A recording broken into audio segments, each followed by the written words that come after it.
Welcome in this morning. Glad to be with each and every one of you. I hope that you're all doing well. I hope that you had a good Thanksgiving break, a little time to be with your family, a little time to rest and relax. I know that we did. We were gone for Thursday and Friday, so we are certainly glad to be back with you. And there was so much to cover, and I'm afraid that we're not going to be able to cover very much of it at all, but we will do the best that we can. We're going to cover the stories that really matter, and that starts with a local story. And unfortunately, this is kind of a national story too, because even though it started local, it may wind up going national before too long. And I'm, of course, talking about the situation that was unfolding at the Riverchase Galleria in Birmingham.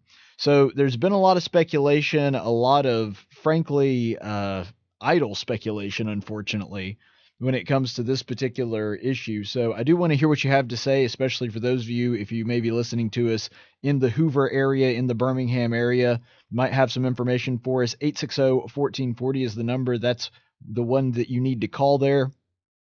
If you want to talk to me, I'd really appreciate getting more information if we have that, if we could break it. But I will say this. This is one of the primary reasons that I absolutely detest Black Friday.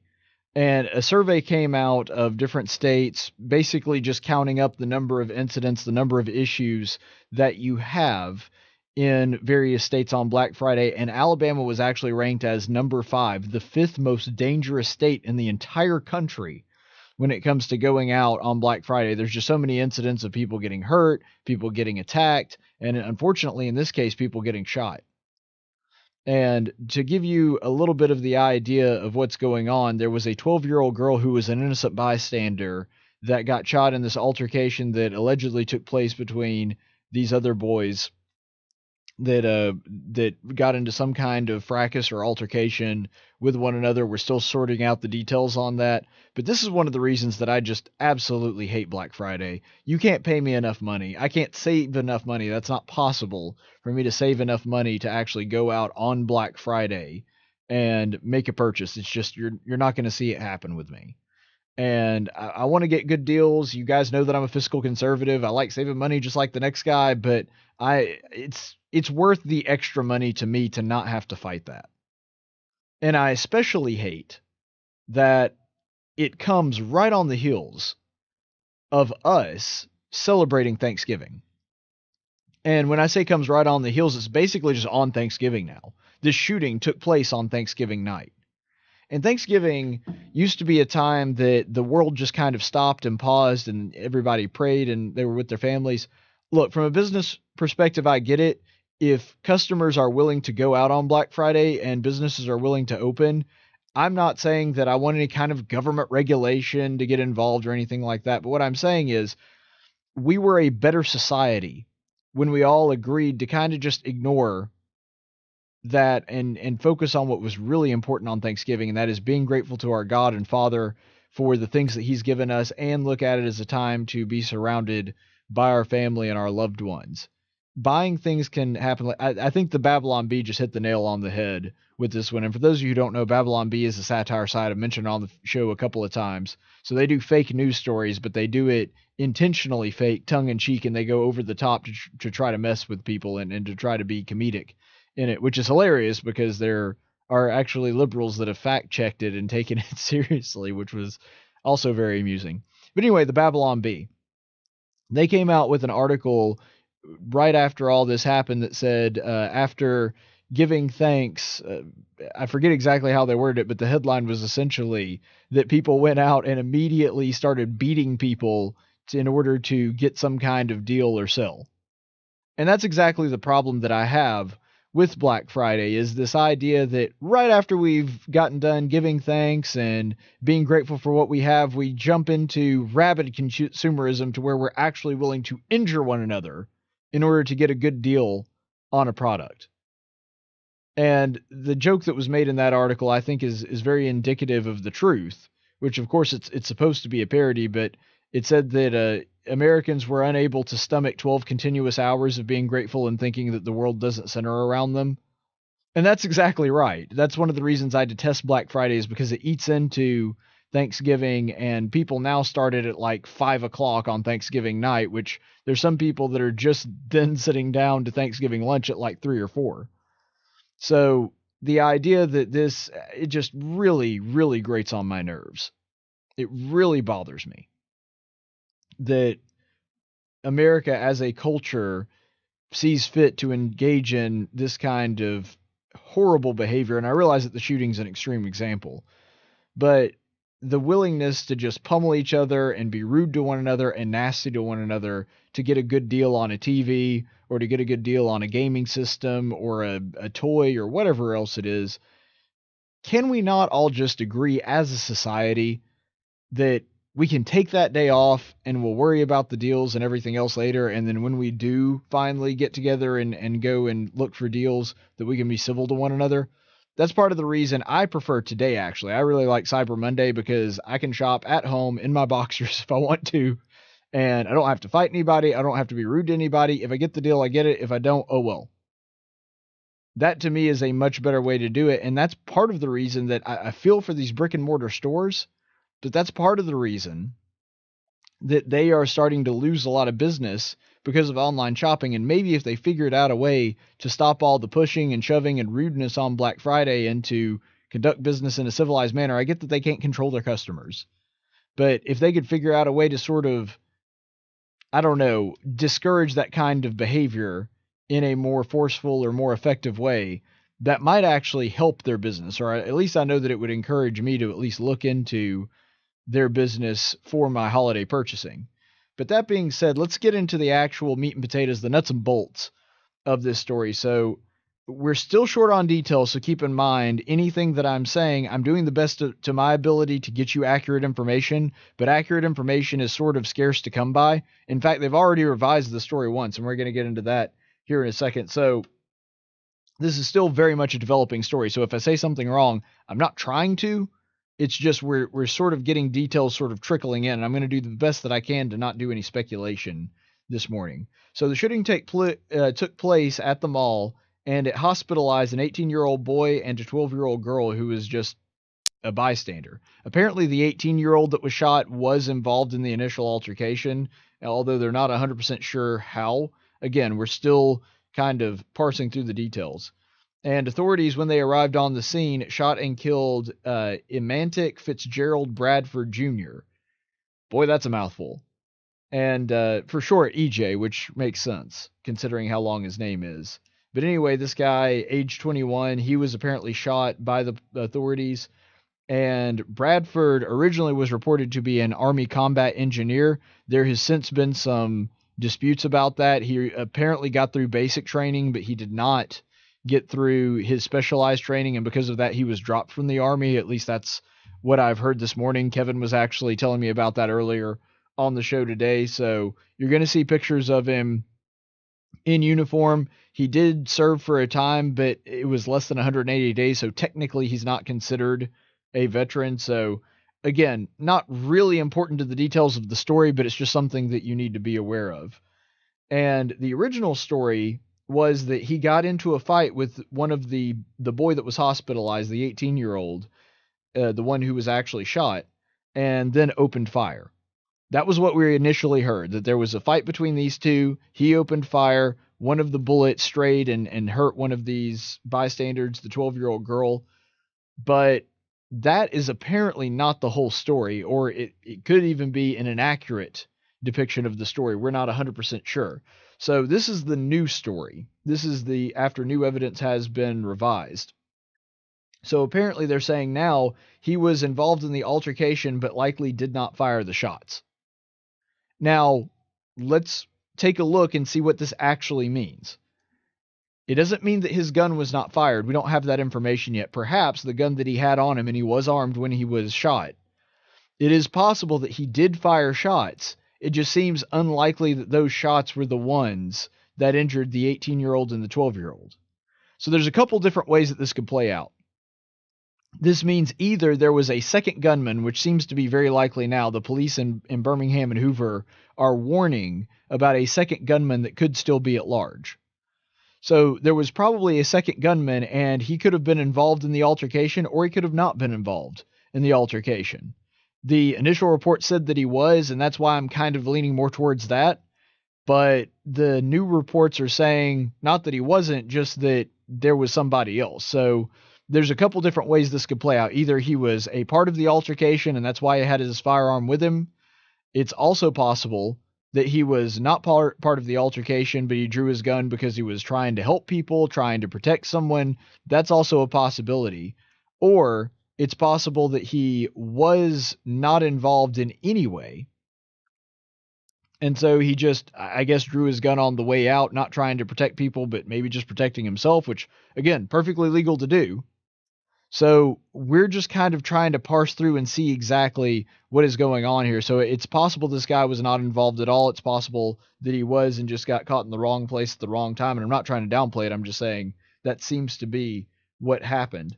So the new evidence is suggesting that there were more than two, and that other gunman is still at large. So the Jefferson County District Attorney has now decided he is going to be heading up the investigation. By the way, there is evidence, including videotape, surveillance videos. We don't know if there's body cam. There's not really been any indication of whether or not there is body cam footage available, because there were some rumors, and I say rumors, not reports. There were some rumors that the police officer in question was an off-duty police officer in civies, which would mean that he does not have a body cam on him, or at least presumably doesn't have a body cam on him at the time.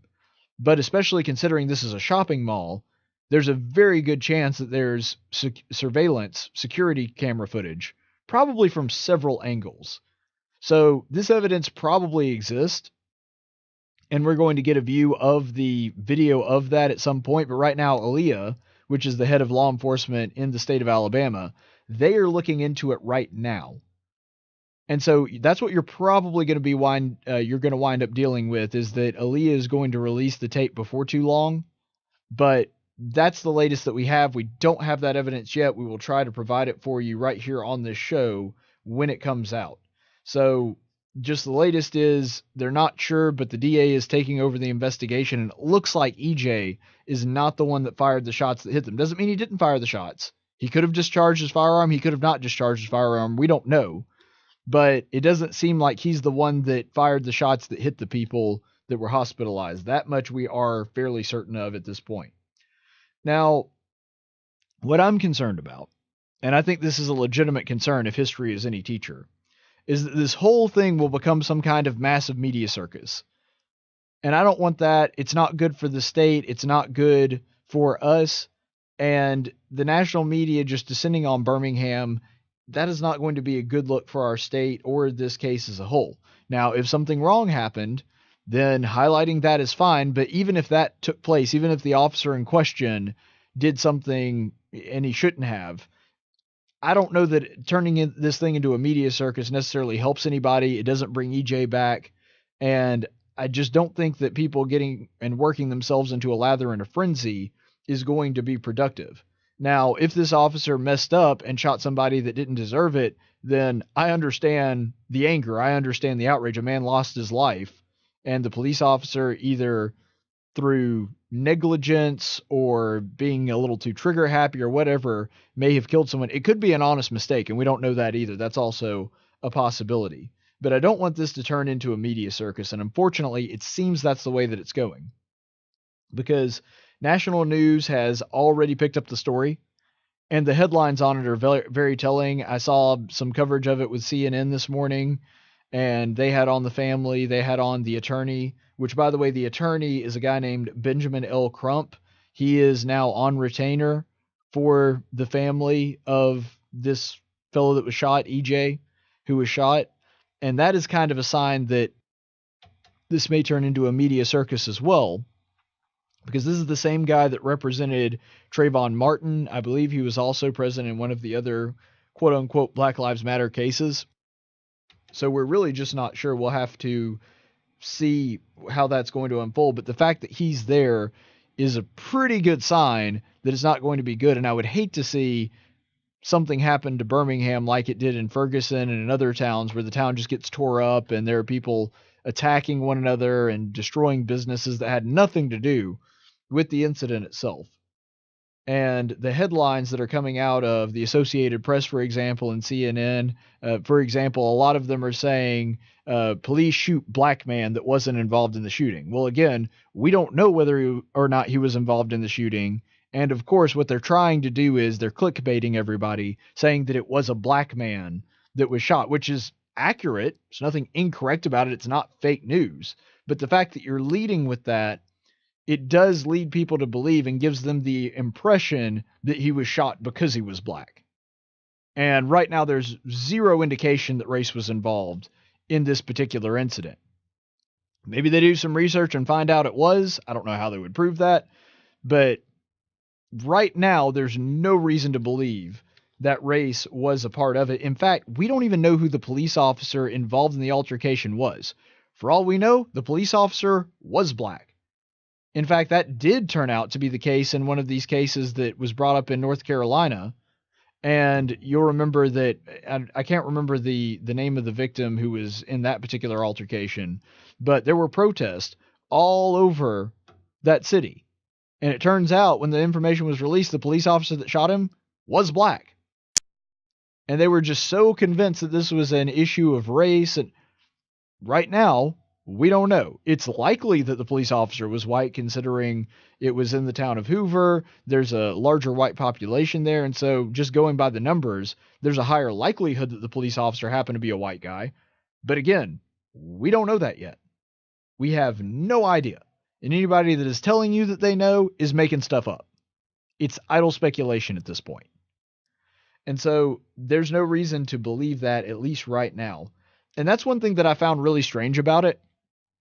There were over 200 people that protested the mall the other day and were going through and marching through and interrupting business and bothering customers and crying for no justice, no peace, and all this other stuff, and justice for this guy. You don't even know the details of the story yet. Now, if this police officer acted in a way unbecoming to the police officer, if he was derelict in his duty, if he was doing something that violated the oath of office or the oath of his station that he took, okay, I understand. I understand if he broke protocol. I understand if he did something illegal or something wrong, or he shot this guy who was just an innocent bystander that happened to be carrying a firearm. I get that. In fact, as a concealed carry permit holder myself, that probably would have drawn my own weapon if I had been in a situation like that to defend myself and others. I am sympathetic to that argument, but we don't know if that's what happened yet. And another thing that is a little strange too, why hurt the mall? The mall didn't do anything. The businesses there in the mall, it's not like they're the ones that shot the guy. So even if you believe that this police officer acted incorrectly, why protest the mall? The mall hasn't done anything wrong. In fact, all you're doing is hurting working class people that are there trying to make a living, trying to get in their holiday hours, and hurting the local businesses. And this is one of the things that I don't understand about how all of these protests, or at least many of these protests, wind up. They start going after businesses, breaking in windows, setting fire to, for example, the CVS. In one of the reports, you can look at Ferguson. There were businesses that still haven't completely recovered from the chaos that took place there. And yet, what do the businesses have anything to do with it? They're not the ones to blame, even if you think that the blame is there, even if you think something wrong has taken place. And so I don't get that mentality at all. I don't understand protesting before you have all the details, and I certainly don't understand protesting even if you had the details and they confirmed what you believed, why you would go after the mall in that. I can even kind of understand protesting outside the mall, but certainly not inside the mall where you're disrupting business and trying to harass innocent people that had nothing to do with it, that are just trying to shop. So I don't really understand the logic there. Even if the cop messed up, it wasn't the mall's fault. So this narrative right now is that this happened because he was a black person, and that's what they're going to be running with. But current evidence suggests that he was involved in some way, but really not sure yet. And if this is a case of a jumpy cop, if this is the case of a police officer that had an itchy trigger finger and was looking to kill somebody and shot the guy with no cause whatsoever, that is something I will take up the charge on personally.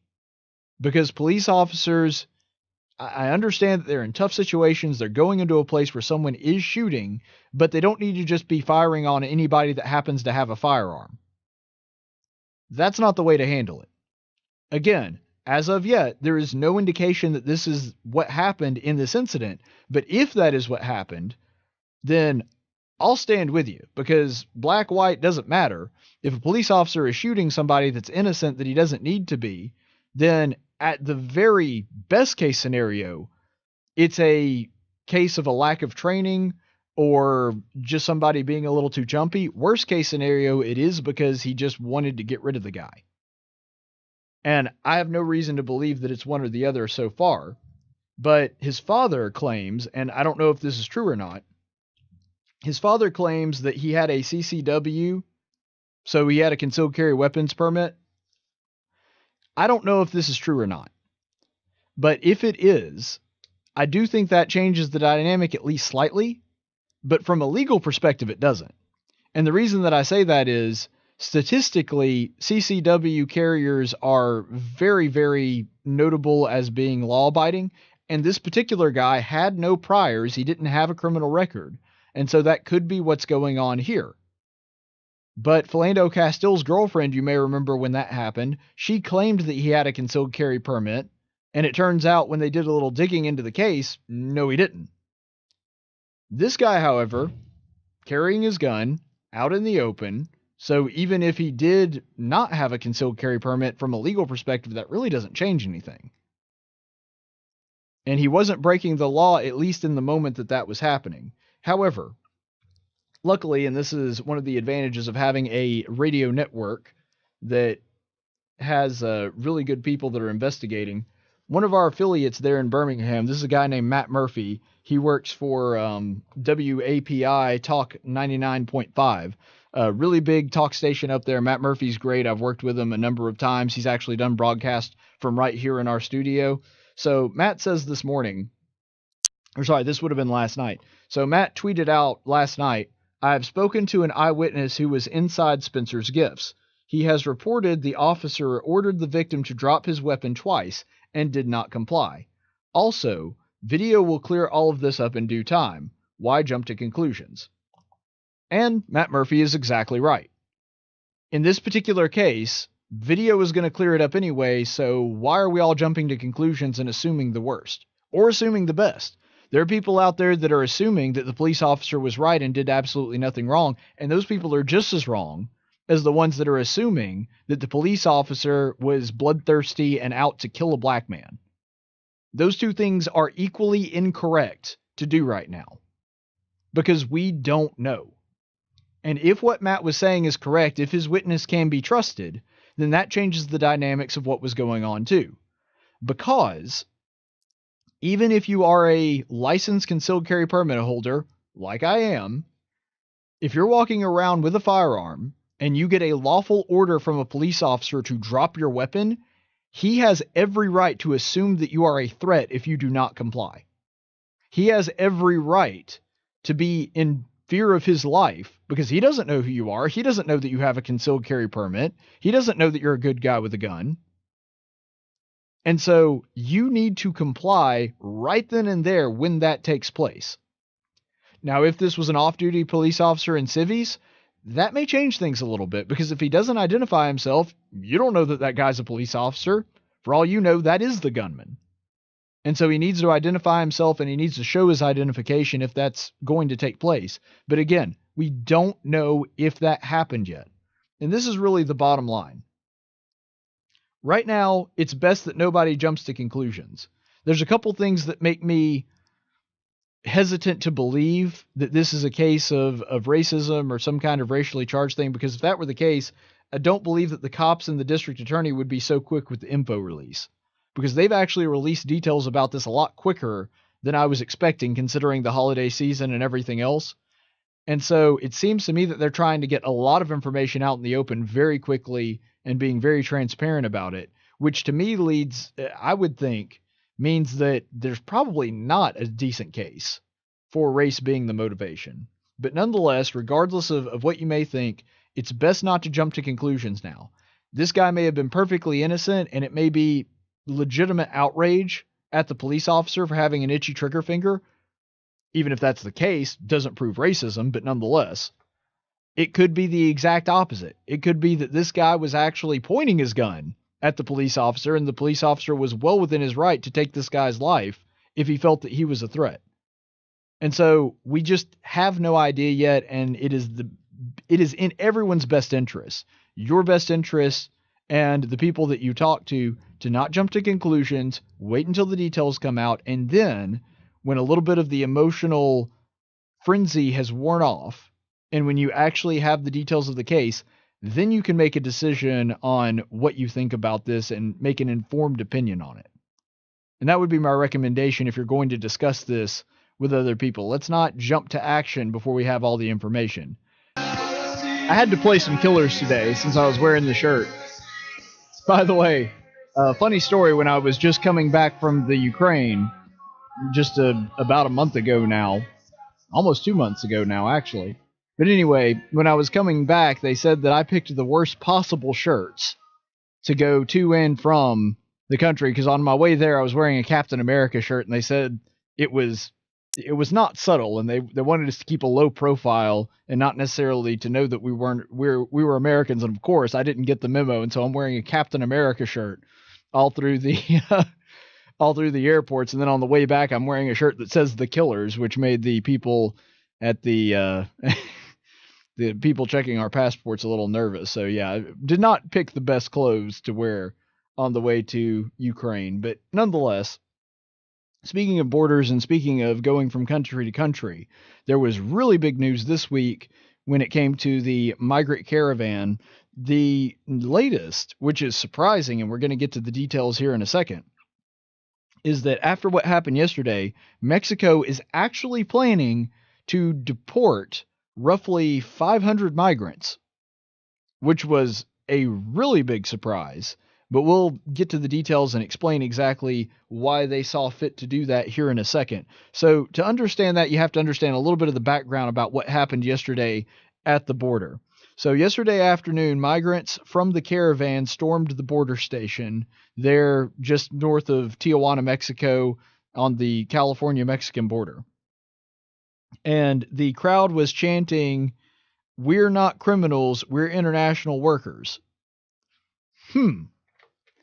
International workers. Where have I heard that phrase before? Oh yeah, Marx. The fact that they were chanting this in English, to me, suggests that these people, and I've been saying this for weeks now, are getting some kind of aid from the American left. And we already confirmed that, ironically, one of the people that was assisting them in that was Beto O'Rourke. He was actually funneling money into the migrant caravan. We found this out just days before the election. And I think it was Project Veritas that was actually able to confirm that. So good job with them. Those guys do some amazing investigative reporting. But nonetheless, so we know that at least one high-profile Democrat, Beto O'Rourke, who was running for the Senate seat against Ted Cruz, that he was involved in funding them. And the other day they were chanting, "We're not criminals, we're international workers." That sounds like people that have been trained. That sounds like people that have been trained by people on the left to try to come up with a talking point. And the whole international workers, workers of the world unite, that is textbook Marxism. I mean, that is straight out of the Communist Manifesto. And so this, to me, leads me to believe that they are getting assistance from people on the left. To me, it's just one more piece of evidence in a long chain of that. And one thing that you'll notice, which, by the way, I give them credit for, because one of the things I've been critical is that they have been leading this charge with Honduran flags, which is a little strange, because if you're saying that you're seeking asylum and you're fleeing political persecution from the country that you're coming from, why are you flying their flag? And especially when you have a large force about that carrying a flag at the front of another country, that looks like an invasion.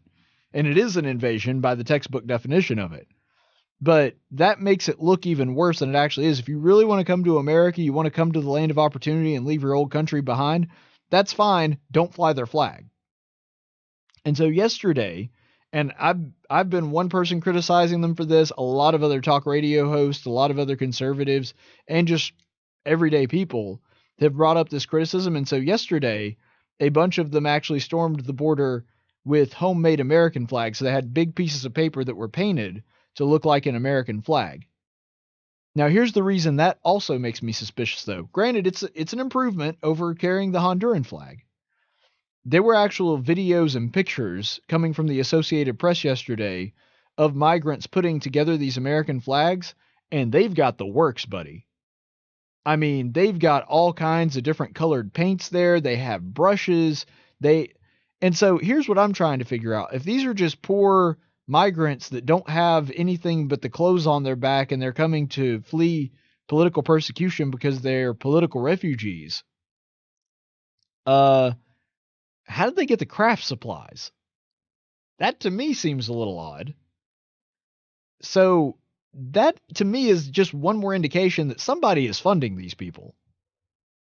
I mean, the speed at which they got to the border is suspicious also, because there had to be some kind of buses or transportation to help them with that. The human body cannot move that quickly through a country, through the distance that they traveled. But nonetheless, the fact that they had all the craft supplies, I'm guessing some people actually went to the store and went to, I don't know, probably not Hobby Lobby if they were on the left, probably somewhere else.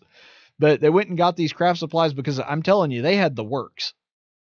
And so these are just a few things that raise some eyebrows here.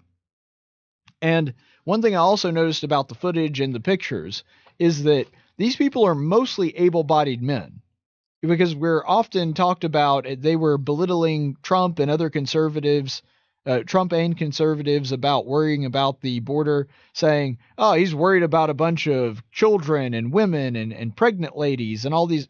Yeah, I was watching that crowd yesterday. It was mostly guys looking younger than I am. So probably anywhere from 15 to about 25. It's mostly able-bodied men. I saw a woman here and there, and I did see a kid or two, but the vast majority of that crowd, able-bodied men. And they were all just kind of teaming, trying to get across the border the other day.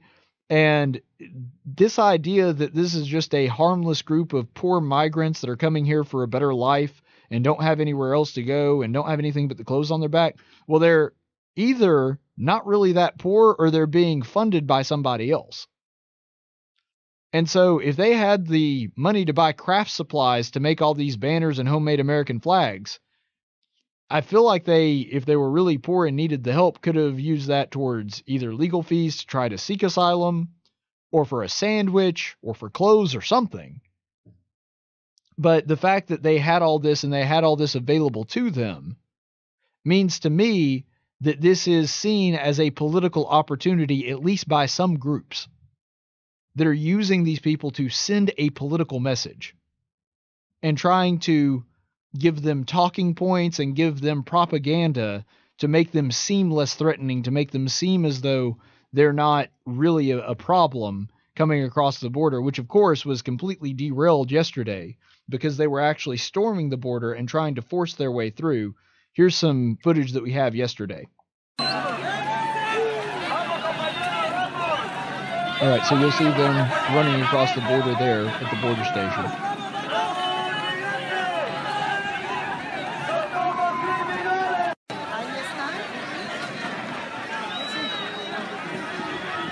So this is one of the busiest border stations in the country.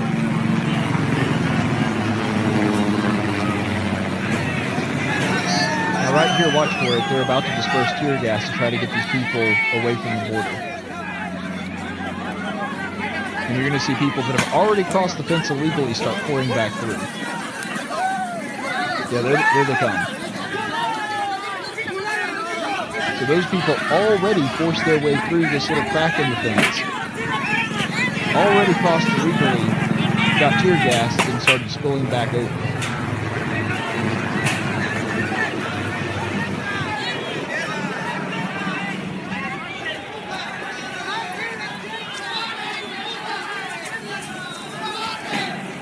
So this narrative of, oh, well, they would never cross the border legally, they want to come in through a legal point of entry. That's pretty much debunked by this video. And you'll notice now they're throwing rocks. So a lot to go over in that particular footage. You've got them throwing rocks, hurling them at Border Patrol, and Border Patrol has a legitimate right to defend themselves, and it's their job to defend the border and keep people from coming across that aren't supposed to come across. And so hurling rocks and trying to force your way through the fence, that completely destroys this narrative that this is just a bunch of peaceful immigrants and refugees that need a helping hand. There may be some people that fit that description in the migrant caravan. I'm not going to say there's not any, but it ain't these guys. It's not the ones that are trying to force their way through the border and then throwing rocks at border agents when they don't get their way, when they're not let through. And again, did this look like a big group of pregnant women and children to you? Because it certainly didn't to me. And the media has accused for weeks conservatives of fear-mongering, saying that they're making this to be a bigger deal than it actually is. There may be some truth to that to a degree, but after watching this video, certainly doesn't look that way to me. Looks to me, because out of all the predictions that was commonly made by conservatives, I'm not talking about the fringe guys like Alex Jones that have all these other conspiracy theories that they have nothing to back it up for. But conservatives, guys like me, Rush, Levin, what in that video did you see that was not predicted by conservatives? We predicted that they would be chunking rocks, that they would be trying to force their way through the border, and that the border agents would be forced to defend themselves and to defend the country. And that's exactly what happened. We also said that it was a bunch of guys and not a bunch of pregnant women and children. And when you look at the footage, that's exactly who it is. We also predicted that they were well-funded and that people on the American left were helping them. The evidence strongly supports that conclusion. And so when you say we're fear-mongering and we're the ones that are saying things that we don't have evidence for, what prediction that was made by conservatives did not just come true? And maybe there is one, I don't know, and maybe there's a prediction that a conservative made that I'm unaware of. But so far, pretty much everything that I predicted, that played out in that video yesterday. That they actually were storming the border and trying to force themselves through.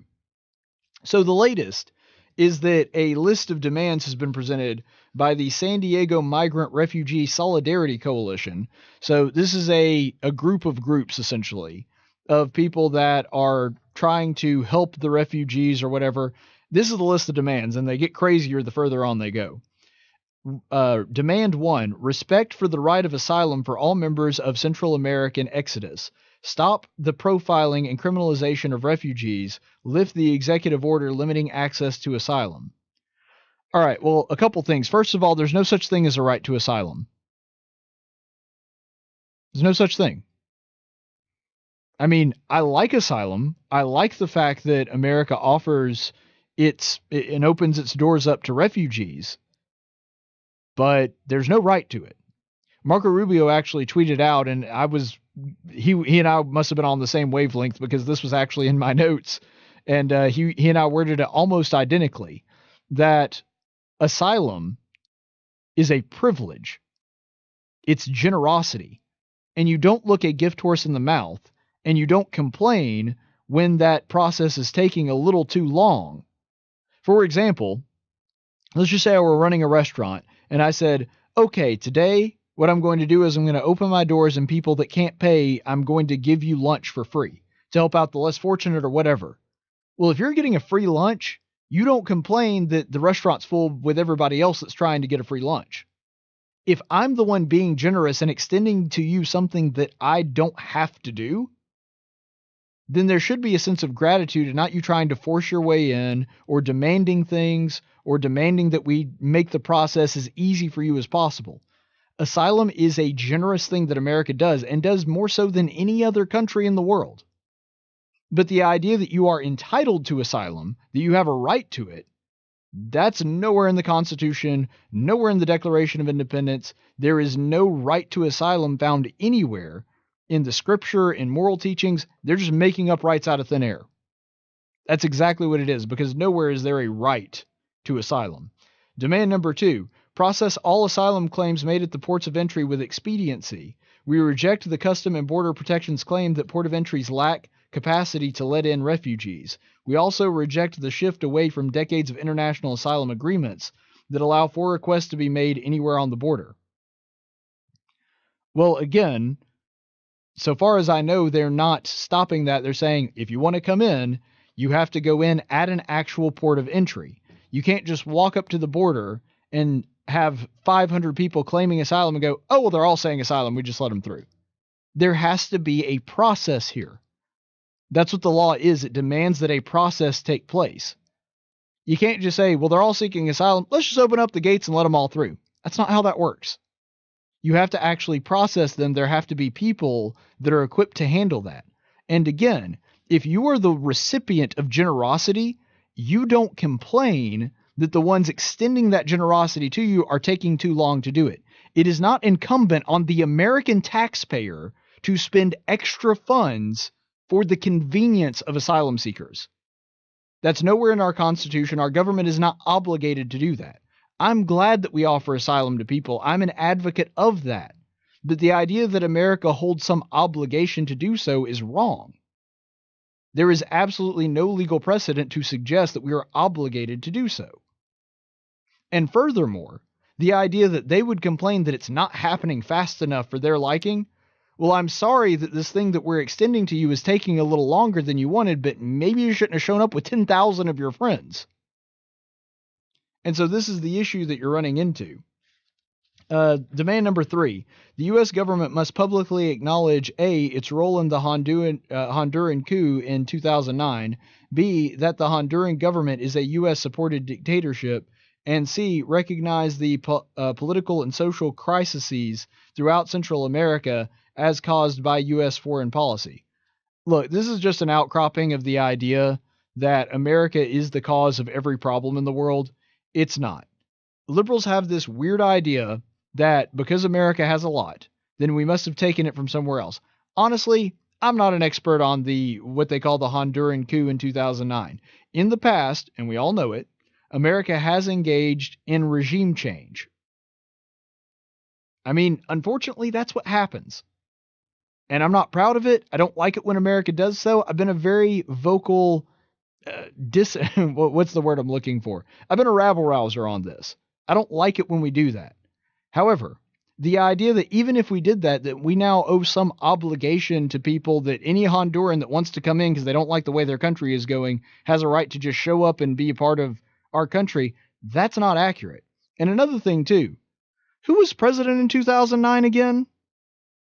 Oh, right, it was Barack Obama. So, liberals, maybe if you're having a problem with this and you're claiming that all of the problems that are occurring now are the result of what happened in 2009, maybe you ought to own up and take a little bit of responsibility upon yourself and upon your side for that. Again, I don't know exactly what they're talking about. I'm not an expert in this particular area. But if that is the case and their claims are accurate, then maybe it's incumbent upon the liberal side to take a little responsibility for that. Number 4, a call for international solidarity beyond the U.S. and Mexico. The United Nations and Red Cross must also recognize humanitarian crisis at the U.S.-Mexico border. First of all, bullcrap. The idea that the UN has any say whatsoever, or that they can obligate the Red Cross, which is a private organization, to be able to recognize this, that's stupid. Whether the UN recognizes it or not, I really don't care. Because they have no authority. The United States and Mexico and the other nations involved in this are all sovereign nations, and the UN has no right to tell them what to do. They just don't. I'm sorry that upsets you. I know you want a one world government where we're all under the same power, the same flag. Sorry, that's not the way the world works. And I'm not bothered by that. There is no reason for there to be international solidarity, and if there were, what good would that do? Would it change what's going on at the border? No. So again, that one's just worthless.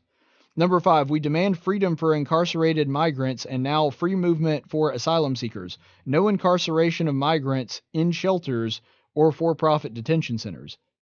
Again, they're just getting crazier the further on this list goes. So people that are coming from another country that cross the border illegally, we shouldn't detain them. That's what you're saying. and that people that come across now that are seeking asylum, they should have freedom of movement, be able to walk wherever they want to. Well, if that's the case, then anybody that they run into that came across the border could just say, oh, I'm seeking asylum. I need asylum. And they go, okay, go about your business. Show up at this court at this date, and then that's how we'll take you. Yeah, that policy doesn't work. If you're coming across and you're seeking asylum, that's fine. I'm not saying you have to be put in a prison, but you do need to be in a place where we can keep track of you, because otherwise we're just doing catch and release. Otherwise, people are just coming across and they're saying, well, I need asylum, and they're okay, and then you never hear from them again. Well, all that's doing is legalizing crossing the border illegally. That is breaking American law. And so, again, this is proof of it. If you ever want to win an argument with somebody on the left on this issue, just say, exactly what is it that you want? Make them substantiate their claim, to help them define their terms. Because what they really want, if they enacted their policies, is to just let people through. And to prove my point on this, we saw all this week that liberals were complaining about tear gas being used. Well, here's the issue with that. If you have a problem with tear gas being used, what do you want the police to do? Because you were fussing the whole time that they were coming up that, well, we can't shoot them, we can't kill anybody. Well, if you can't shoot them, and you can't shoot tear gas, and you can't have police officers beating them back with riot shields, what do you want? And the answer is, if they're being honest, they want people to just be able to spill across the border with impunity. They want them to be able to just walk across, not be interrupted at all, and then we'll deal with them later. Most people on the left, if they are actually being honest, will admit that that's exactly what their policies would lead to. Because if you can't deter them from crossing the border and you're against all measures of doing so, then logically, implementing your policy would result in people just crossing the border whenever they get good and ready to and feel like it. And if you're saying, we're not going to hold you to this, we're not going to hold you in a place where we can see if you really do need asylum and we can take your case, then you're essentially advocating for exactly that. That when you come across, when you seek asylum, you say, all right, show up at court at this date, and then you never hear from them again. There's no way to enforce that. And so this is the issue that you're running into, is that when you hear liberals lose their minds when you say this, but if you as a conservative are saying, liberals just want open borders. Well, if you were implementing the policies that they're demanding in this list that was offered by the American left, then open borders is exactly what you're going to get effectively. I don't see how there's anything different in that and just not having border patrol and letting them walk across. And keep in mind that there have been some liberal politicians, including Alexandria Ocasio-Cortez, that have actively called for ICE being done away with altogether. Well, if ICE is going to be done away with altogether, who's going to enforce the border? That's the issue that you're running into. The truth is they do want open borders. And so, finally, their last demand, no impunity for governments that violate international asylum agreements and processes. Prosecute officials who violate the human right to seek asylum in any country of their preference. Any country of their preference? Okay, so let's just say, crazy scenario, all of a sudden the United States of America has persecuted Christians. Let's just say that happens. And as a Christian, I'm being persecuted. Do I then have the right to say, yeah, I want to seek asylum in Italy. I want to seek asylum in England. I want to seek asylum in Japan. I don't get to pick what country I show up in. And again, this is going back to the idea of ingratitude. If Canada says, we won't persecute you and we'll take you, I'm heading to Canada because it's the closest one. It costs them the least amount of money. Their culture is more equipped to deal with me because it's closer and more similar to my culture. And again, this is something that they are giving to me out of generosity, out of the goodness of their heart. So I'm not going to look a gift horse in the mouth and say to Canada, no, I don't really like Canada. I want to live in Japan. I want to live in Italy. That's not your decision to make. And this is one of the issues that I have with the caravan in general. The idea that you as a migrant, you get to pick and choose what country you live in and say, well, we were offered asylum in Mexico, which by the way happened. There was a city in Mexico that offered the migrants asylum and they said no. You say, you know what? I don't really want to live in Mexico. I'd much rather live in America. Yeah, that's not your call. That's not your prerogative. If somebody offers you asylum, you say thank you and hold on to it. This idea that you get to pick and you're the one that gets to decide, again, it's a sense of ingratitude. It's a sense of somebody who feels as though they are entitled to whatever it is that they want. I'm sorry, America is not the dumping ground for every person and everybody that doesn't want to live in their country. Now, we offer that to people, and you want to come here, you want to work hard, you want to be a part of our country, and if we have room for you, absolutely, more power to you. Glad to have you. Bring your culture, bring your beliefs, whatever. I'm fine with that. Frankly, there's a lot of immigrants that I like better than a lot of the people that are native born. But this idea that you get to decide and you get to tell other countries that they are going to take you and they have no say in it, and other countries, no, I don't want to go to that country, I'm going to this country. No, you're like an ungrateful, spoiled child that isn't taking what he's given, even if it is done out of generosity. And so this whole thing just really makes my blood boil. It really bothers me. And by the way, according to the whole tear gas thing, I would like to bring this up. The media is doing exactly the same thing that they did with Gaza and Israel. You'll remember that back when they were having I guess it's the Independence Day for Israel, and they were announcing the opening of the U.S. Embassy there in Jerusalem, that they had people storming Israel's border. They were storming Israel's border. They were literally flying kites with swastikas that had Molotov cocktails attached to them trying to burn Jews. That was their words, not mine. And somehow the media got out of that, well, Israel's oppressing Gaza by storming their border, and then they got upset when the Israelis put tear gas out. That's what happened. And somehow the media made it Israel's fault in Gaza and the Palestinians are the ones being oppressed. The coverage is eerily similar from the Associated Press, from CNN.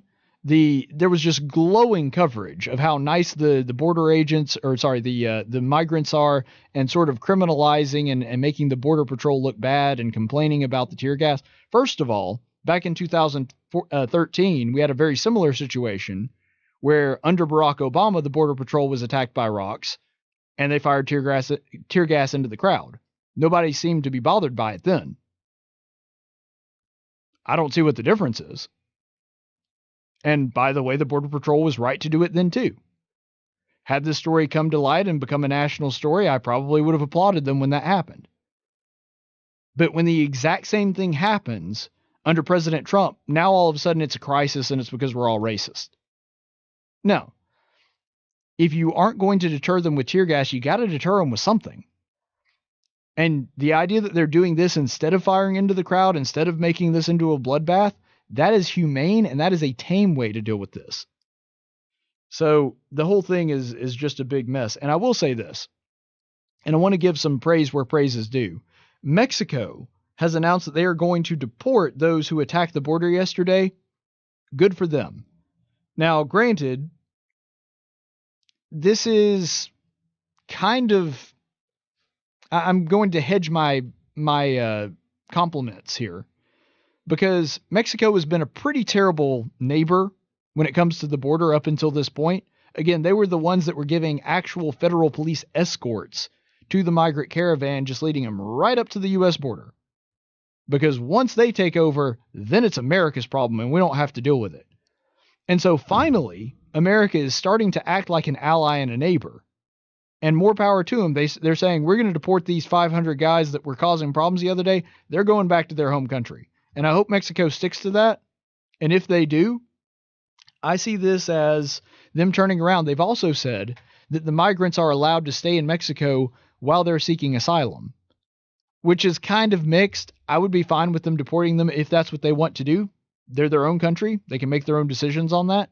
But the idea that while this process is going on, that Mexico is going to allow them to stay in their country and not cause a fuss about it, that to me, I think is a sign that they are at least trying to help the process along.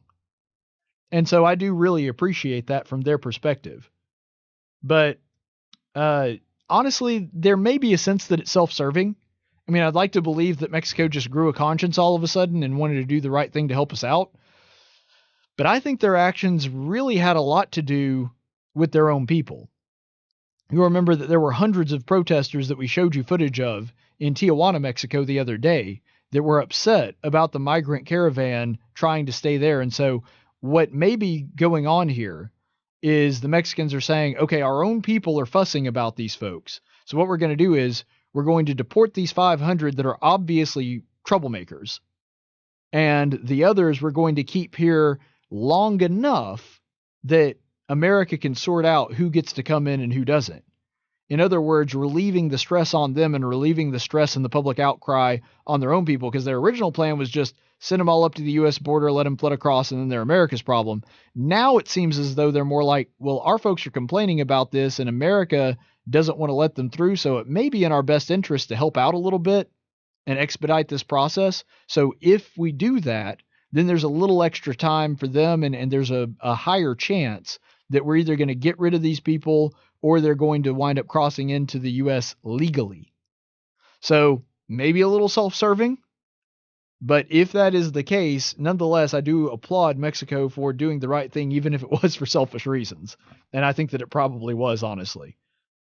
I would point this out, though. Those evil, racist Mexicans that just hate Hispanic people, they're going to deport these 500 troublemakers.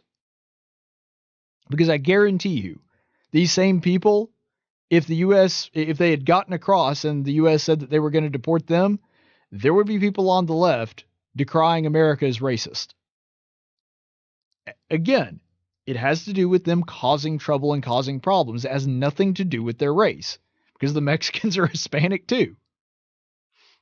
Migrants, by their very nature, if not done in a legal way, and when there is a large welfare state to which they take advantage but do not pay into the system, that would cause anybody angst regardless of what color the people are that are receiving it. And that's the issue that you're running into. I will say this, Mexico did not defend their own southern border when it really counted when these people were coming through the first time, because they believed they were just going to pass right on through up to America. And now they're paying the price for it because they didn't enforce their own border the way that they should have, and they just let them come through. So hopefully this is a cautionary tale for Mexico in the future to not let large groups of people through their border and not prepare adequately and provide adequate protection for themselves, because if not, they could be stuck holding the ball. And it's not fun, Mexico, when you're the one stuck holding the ball and paying for all of this. In fact, there was a mayor the other day that was suggesting that it was costing about $27,000 per day to try to provide for these people, and it was a strain on his city that he didn't need. And that's perfectly reasonable. There is no reason that the citizens of his town should feel obligated to, through taxpayer money, have to take care of these people. And so, finally, Mexico may get a little bit of empathy for what America is going through right now. We do have the Daily Dose of Stupid, as you know. We have just been through Thanksgiving, my favorite holiday, but it may be the holiday that triggers the left the most, and so we have a very special SJW Thanksgiving edition of the Daily Dose of Stupid. No, you messed it up. You're stupid. So the Daily Dose of Stupid today involves a couple of different stories, but they all revolve around Thanksgiving. So first, we have a clip from the Peanuts, and people are claiming that the Peanuts, and I'm not talking about the actual Peanuts, I'm talking about Charles Schultz, you know, Snoopy, Charlie Brown, all those guys. They're claiming that they are racist because their Thanksgiving Day special features Franklin sitting in a different place than all the other white kids. Now, Franklin's a black character, and so they're now claiming that the Peanuts and the cartoonists that drew them were racist. So take a clip. We'll take a look at what we're dealing with.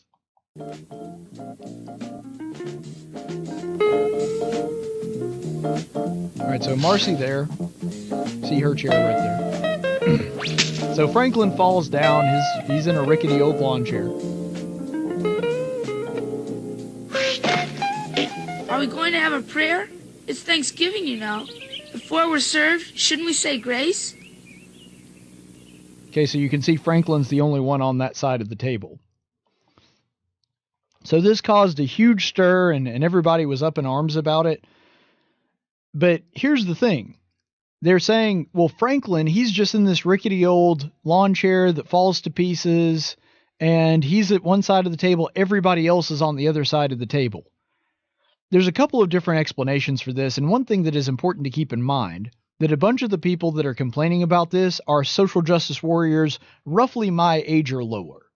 So primarily people in their 20s and their teens.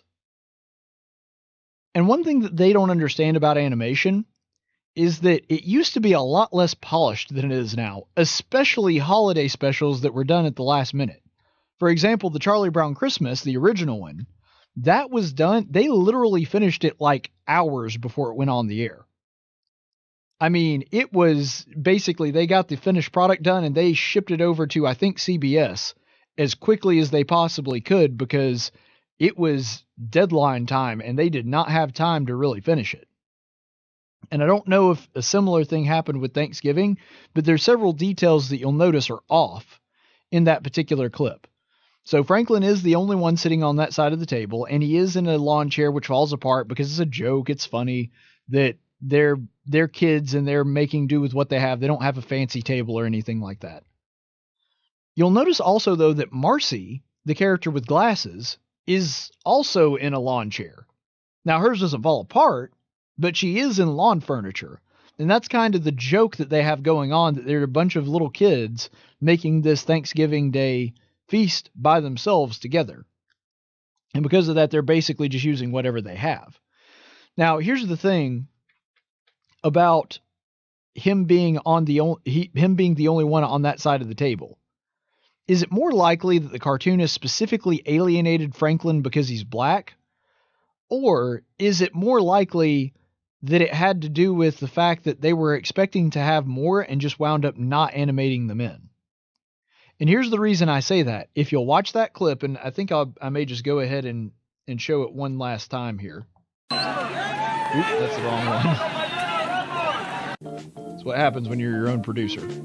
So I want you to notice on Franklin's side of the table, watch. You see how many chairs are over there next to his lawn chair? There's at least 3 there. Then he falls, and they go back and there's no chairs. And now there's 3 other chairs on that side, and they're different chairs than they were originally. Are we going to have a prayer? It's Thanksgiving, so you know. This has a lot more to do with the fact that the animation was not all that polished, and they probably were intending to animate other guests in those chairs. So in other words, Franklin wasn't going to be by himself. He was going to have other Peanuts characters at the table with him. That's why they had the other chairs animated there, but they probably didn't finish it because you'll notice when it goes back to that frame of all of them sitting there, magically those chairs have just vanished. And so it's far more likely that the cartoonist always intended for there to be more guests on that side of the table, but they decided against animating them in because it would be too much trouble or they were running out of animation money. There's a number of reasons that could explain it. But this is one of the problems that I have with it. Automatically, the assumption is racism must have been the motivation. That somehow the cartoonist must have been racist and must have been trying to quit this. Guys, it's a Thanksgiving special. You're taking it far too seriously. And another thing to note about Schultz. Schultz specifically drew Franklin into that cartoon, even though he was not one of the original Peanuts characters, because he had a letter from a school teacher requesting that he include a black character. Schultz didn't have to do that. He wanted to do that. He thought that it was a good idea to have a representation by one of his characters in his cartoons. He liked that idea. And here's another thing about Franklin's character. Franklin is arguably the smartest character on that show, with the exception maybe of Linus. Now, Linus is quoting Bible scripture like I am now as like a 5-year-old. I don't know how old exactly Linus is. But Franklin does the same thing. He quotes scripture all the time. He's ridiculously smart, always makes good grades. And so anybody that's a fan of Schultz and knows the history of Franklin's character and the way that he is in the comics could hardly accuse him of being somebody that thinks less of black people. The whole thing is just stupid. They're making a mountain out of a molehill yet again. And Charles Schultz just went out of his way to create Franklin and make him a great, lovable character. And the idea that people would see one instance where they jump to conclusions and assume that racism was the intent behind it is just shows a ridiculous level of ignorance in people that are just constantly hunting for things to be outraged over. So along that same line of people just looking for things to be upset about, Vice.com printed a story this week about how there were gay pilgrims, and they cite historians to back up their claim. And when I say historians, I mean air fingers quote historians.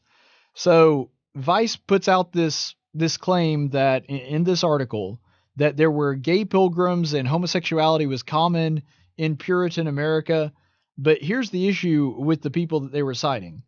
One of the historians they cited was Michael Bronowski. He is a professor of practice in media and activism in studies of women, gender, and sexuality at Harvard. You think he might have a little bit of bias there? Listen to his title again. He is a professor of practice in media and activism studies in women, gender, and sexuality. And by the way, on top of that, in his personal life, he's also gay. So the idea that he's some objective observer of history or that he's not looking to it, that's pretty laughable. The guy's a known activist. He has a very clear bend when it comes to how he wants to interpret history. He basically reads into it whatever he wants to. Robert F. Oakes, this guy is a real historian, and he wrote a paper in 1978 called Things Too Fearful to Name. Again, this guy is actually credible, and this paper is credible. But what his paper shows that they're referencing in this piece is that homosexuality existed and it happened, and the people that engaged in it were punished severely for it because it was a crime back then. Now, whether you agree with that or not is different. I don't think you necessarily ought to be punishing people for their own decisions. I don't think there should be a marriage, obviously. And I don't think that it's morally acceptable, but I don't think you should be legally punishing them for it. But nonetheless, whether you agree with it or not, Robert F. Oakes' paper does show that it happened, but not that the society was accepting of it. And then you also have Carl Anthony. He is a actual historian as well, and this is the other historian that they reference.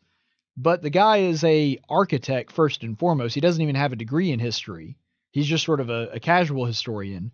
And on top of that, he is a notorious liberal activist. I mean, look up anything about Carl Anthony. You will quickly find that he is a known activist. You can look at anywhere from his own papers, his own resources. You can look at outside commentaries on the work that he's done. The guy has a very, very clear liberal bend and a vested interest in believing that homosexuality is more accepted in society today. Which brings me to another issue. They also mention transgenderism, and several other articles I read this weekend address this as well. Transgenderism amongst Indians. And they mentioned the Lewis and Clark journals that suggested that there were some Indian tribes that would switch clothing and they engage in cross-dressing. So all these articles are circulating about gay and transgender Native Americans and the ones about the gay pilgrims. Here's where I come down to all of this. Who cares? I mean, is it an interesting topic of discussion and an interesting topic to study in history? I don't know, maybe. But the idea that this is somehow going to ingratiate us to the homosexual agenda? Yet, you know what else Native American cultures engaged in? Not all of them, but some tribes. Cannibalism, child sacrifice. Should we bring those back just because they practiced them a long time ago? By the way, slavery was among the things that they engaged in. The idea that just because something has been going on for a long time means that it's acceptable, that's a stupid paradigm to live in. I mean, you look at the ancient Greeks, the ancient Egyptians, they had homosexuality, and they also had slavery and child labor and all kinds of other things that we as modern people would not agree with. Just because a problem is old doesn't mean it's not a problem. And so, again, questionable logic being used on all sides by the left. So this idea that, well, Native Americans should be the moral standard for us. Look, I'm part Native American. I've got Native Americans in my family. I don't know exactly how much I am. It's not much. You can tell I'm very white. Not as white as Elizabeth Warren, but still very white. But my point is in all this, I'm not trying to disparage all Native Americans or all Native American history. I'm just saying this idea that because a problem was, or because homosexuality was practiced by them or practiced by the Pilgrims, that we today ought to be accepting of it, that's a really dumb argument. You want to make the moral argument for it? I'll have that discussion with you, but this is one of the laziest and worst arguments I've ever seen for it. That being said, let's go ahead and jump straight to the chaplain's report. In 1775, the Continental Congress created the Chaplain Corps. Under the command of General George Washington, each soldier was required to attend worship service every Sunday. While other armies advanced on their feet, Washington's troops advanced on their knees. It's time for the Chaplain's Report with Caleb Colquitt on tactics. Chaplain's report today comes from the book of Ecclesiastes, and I actually covered this yesterday in my Bible class. It's a very striking verse from the wisest man who ever lived, of course, King Solomon. So let's go ahead and look at Ecclesiastes 1, 7 through 11. 7 through 10. All the rivers flow into the sea, yet the sea is not full. To place where the river flows, there they flow again. All things are wearisome. Man is not able to tell it. The eye is not satisfied with seeing, nor is the ear filled with hearing. That which has been is that which will be, and that which has been done is that which will be done. So there is nothing new under the sun. Is there anything of which one might say, see, this is new? Already it has existed for ages, which were before us. And this spills a little bit over into the idea that it was talking about earlier about homosexuality, and just because something has been practiced in the past doesn't mean that it's a good idea to practice in the future. The truth is there are no new problems. There are no new problems. There are old problems that take different forms. For example, the way that we're engrossed in technology, the way that we are engrossed in worldliness now, those are not new problems. They are new forms of old problems. And because of that, ancient texts like the Bible can give us a way to help understand those problems and hopefully to help give us a grasp on how to resolve them as well.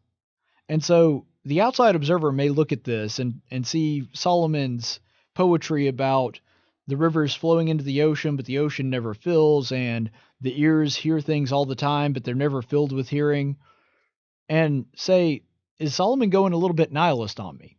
Is he saying that nothing matters? That's not what Solomon is saying at all. What he is saying is, you have to have a little bit of perspective when it comes to these things. He's not saying that none of it matters. He's saying just keep in mind that you are not the center of the universe. That no matter what you do in your life, the rivers are still going to flow into the ocean. People are still going to be talking. Things that you do will be forgotten. And things that people that do after you will also be forgotten by them. And so he's not saying that none of it matters. What he is saying is, just keep in mind, not everything centers around you. And the advantage of having hindsight and being able to look at the end of his book when he goes through all these vanities and all these other ideas of the things that we do, the labor that we put forward, doesn't really change the fundamental structure of the world. He says what will change that, what will change you and what will change others, is believing in God, following Him, serving Him, and obeying His commandments. That is what makes a difference in us and makes a difference in the world. And more importantly, makes a difference eternally. It makes a difference to us spiritually.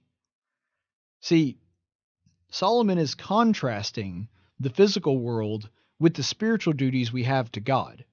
He's saying, despite all of our labor, despite everything we do, we may do some great things, but eventually people are going to forget about them.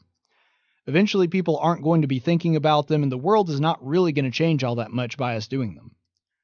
But if we can change a heart or mind, if we can lead that mind closer to its God, closer to Jesus, then that is something that has a profound effect in the universe. That is something that has a profound effect on them and on us and our station in life. And so let us be primarily focused on the spiritual. Because like Solomon says, there are no new problems, which is a comfort to us in many ways. It means that there are already people that have dealt with it before, which means we can empathize with them. And it means that there are problems, or there are solutions to these problems that we can implement as well. And so it allows us to have a connection to people that have lived before and people living around us today, because if we think about it and say, the problems I'm dealing with, there are other people that have that problem too. And maybe what I ought to do is I ought to go out and help them and see maybe if they can help me as well. Then that's going to lead to a far more productive way of dealing with an issue.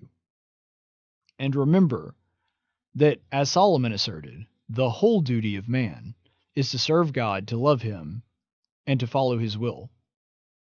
And if we do that, a lot of these problems that we're experiencing, a lot of the things that seem vain and seem empty to us, will find our real meaning in serving him. Stay the course, friends.